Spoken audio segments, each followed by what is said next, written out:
की रक्षा के लिए ना जाने कितने वीरों ने अपना प्राणों की आहुति दी है, पर कांग्रेस ने अपने शासनकाल में क्या किया?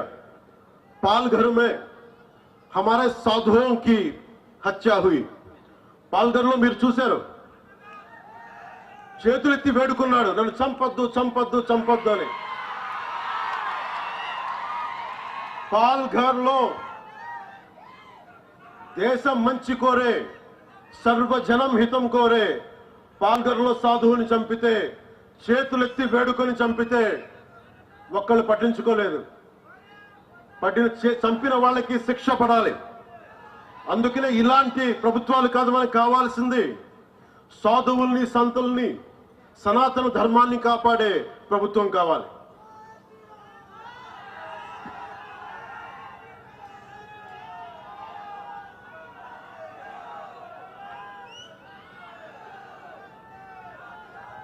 आपको याद है पालघर में हमारे साधुओं को कैसी हत्या हुई?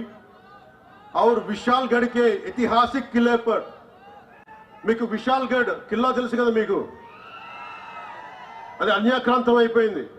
ఆక్రమణదారులు దాన్ని కైవసం చేసుకున్నారు.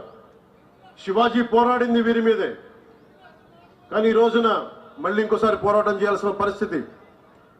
और विशालगढ़ के ऐतिहासिक किले पर अतिक्रमण हुआ और यह मुद्दा धर्म से नहीं जुड़ा,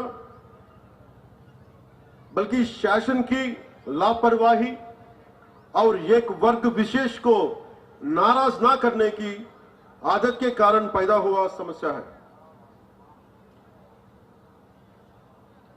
अधिकारियों ने इसकी सुरक्षा क्यों नहीं की?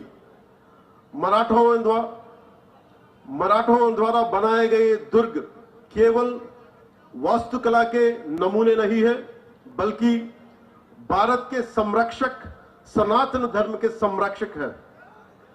इन किलों ने न जाने कितने सालों तक आक्रमणकारियों के और न केवल महाराष्ट्र के लिए बल्कि समूचे दक्षिण भारत के बीच हिमालय की तरह खड़े रहे और हमारे लाखों मंदिरों की रक्षा की. అంటే మనం మహారాష్ట్రలో ఉన్న దుర్గాలన్నీ, ఛత్రపతి శివాజీ మహారాజ్ పోరాటం చేసిన దుర్గాలన్నీ, ఆక్రమణదారులు మనకి ఈ దుర్గాలన్నీ కలిపి దక్షిణ భారతాన్ని ఒక కోటలా కాపాడిని, ఒక హిమాలయ పర్వతంలా కాపాడిని, రానివ్వకుండా చేసి, అందువల్ల దక్షిణ దేశంలో దేవాలయాలు కూల్చలేకపోయారు. దానికి మనం మహారాష్ట్ర నేలకి, ఈ కోటలకి, ఈ ఖిల్లాలకి, ఛత్రపతి శివాజీ మహారాజ్ ధైర్యానికి, మహారాష్ట్ర నేలకి, మహారాష్ట్ర వీరులకి నేను శిరస్సు ఉంచి నమస్కరిస్తున్నాను.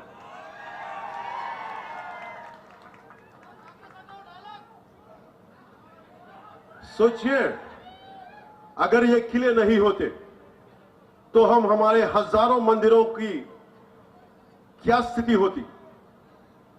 तमिलनाडु में क्या होता? आंध्रा के मंदिरों की क्या स्थिति होती? जरा सोचिए. आज बाला साहेब होते तो क्या सोचते? बाला साहेब ठाकरे जी चाहते थे एकजुट भारत, నిలబడి ఉన్న భారతం, కలిసికట్టుగా ఉన్న భారతం. అంతే.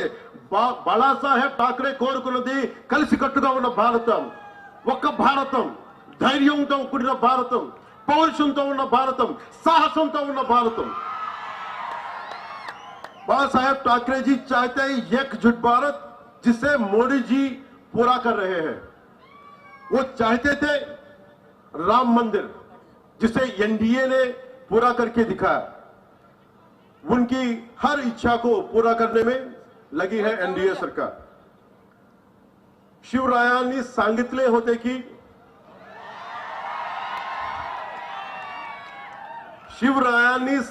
होते की मराठा तिथू का मेळ व्हावा, धर्म वाढ, महाराष्ट्र धर्म वाढवावा.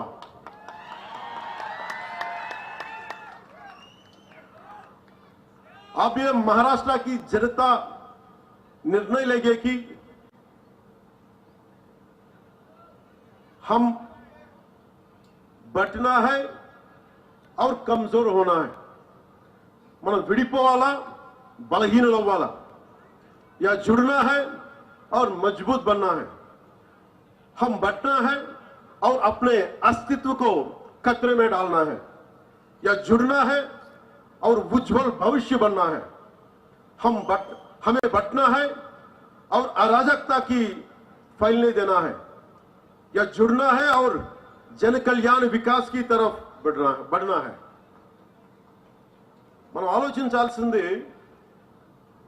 దేశాన్ని చాలా కష్టపడి సాధించుకున్నాం.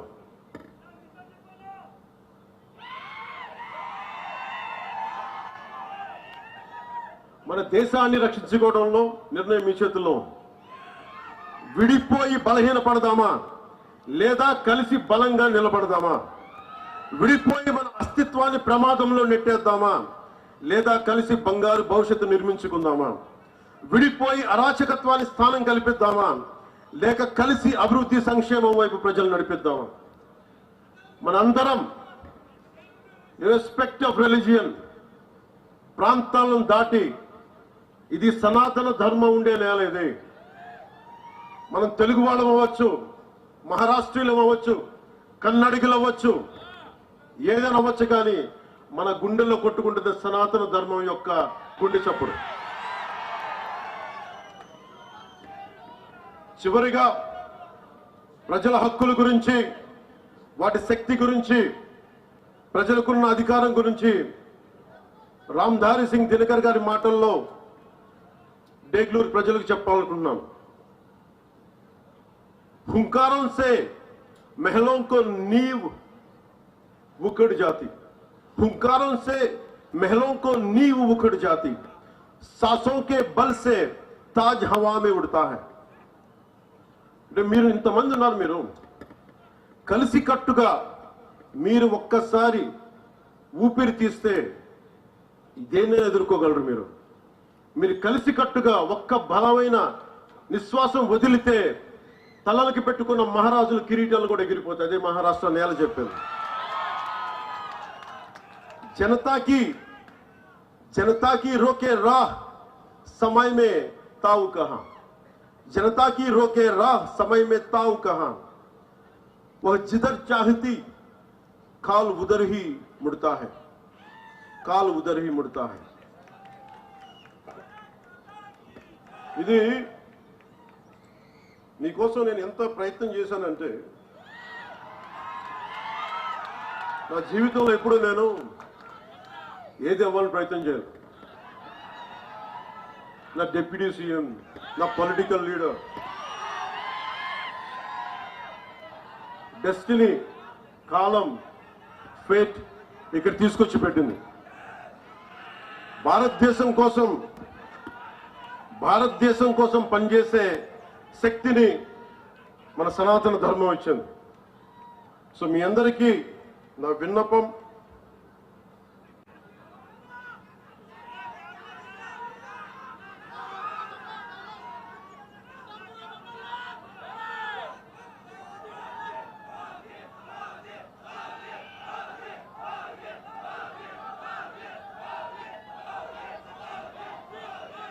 ఓజీ గురించి చెప్తాం.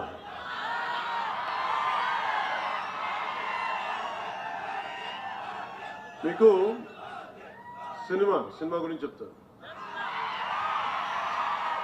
సినిమాల్లో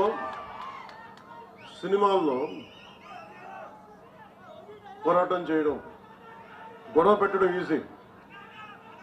నిజ జీవితంలో గొడవ పెట్టుకోవడం, ధర్మం కోసం గొడవ పెట్టుకోవడం, ధర్మం కోసం నిలబడటం చాలా కష్టం.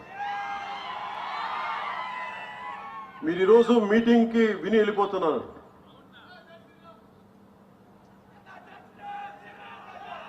రామనామం లేకుండా ఏ హిందూ గుండెలో రామనామం లేకుండా ఉంటుంది.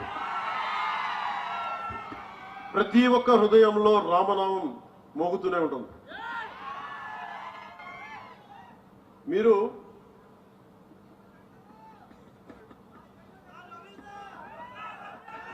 ఇందాక చెప్పిన రామ్ధారి సింగ్ దినకర్ గారిది ఆయన చెప్పేది, మనందరూ శక్తి లేదనుకుంటారు.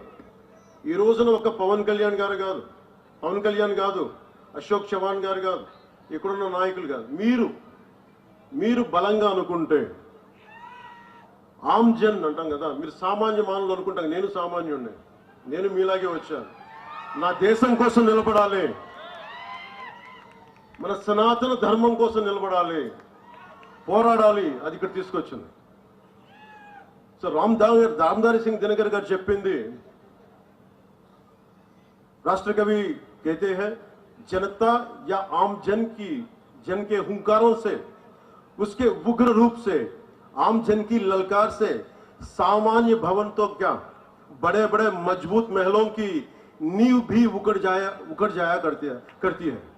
जनता में इतनी अधिक शक्ति निहित होती है कि उसके सांसों की तेजी से राज सत्ता के मुकुट हवाओं में ఊడిగయా కడితే మీరు నిజంగా ఒక్కసారి మీరు ఎంత నిద్రాణమైన శక్తి ఉందంటే మీరు బయటికి వస్తే మహామహులు పెట్టుకుని ఈ దేశాన్ని విచ్ఛిన్నం చేద్దామని హైదరాబాద్ నుంచి వచ్చే 15 నిమిషాలు ఇవ్వండి, హమ్కో 15 మినిట్ దీజే,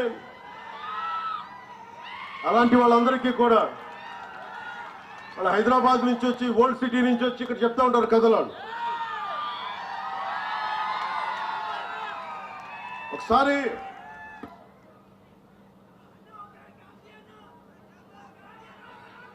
ఒక్కసారి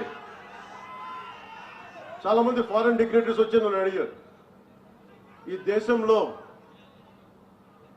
మైనారిటీలు బాధపడుతున్నారు, భయపడుతున్నారు నరేంద్ర మోదీ గారి నాయకత్వంలో, భారతీయ జనతా పార్టీ నాయకత్వం అంటే నేను ఒకటే చెప్పాను. హైదరాబాద్ లో కూర్చొని ఓల్డ్ పాత బస్తీలో కూర్చొని పోలీసులు 15 నిమిషాలు కళ్ళు మూసుకు కూర్చుంటే హిందువులకు మేమేంటో చూపిస్తాం. నాకెవరో చెప్పాలనిపించింది, ఇది ఛత్రపతి శివాజీ నేల, ఇది ఇలాంటి ధమ్కీలకి భయపడం.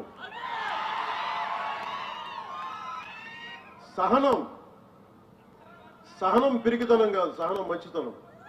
కానీ మంచితనంతో గొడవ పెట్టుకోకూడదు. సో అలాంటి వాళ్ళకి మీరు కలిసికట్టుగా ఉంటే ఏదైనా సాధించవచ్చు. ఇతనీ హిమ్మత్ या ऐसा दुस्साहस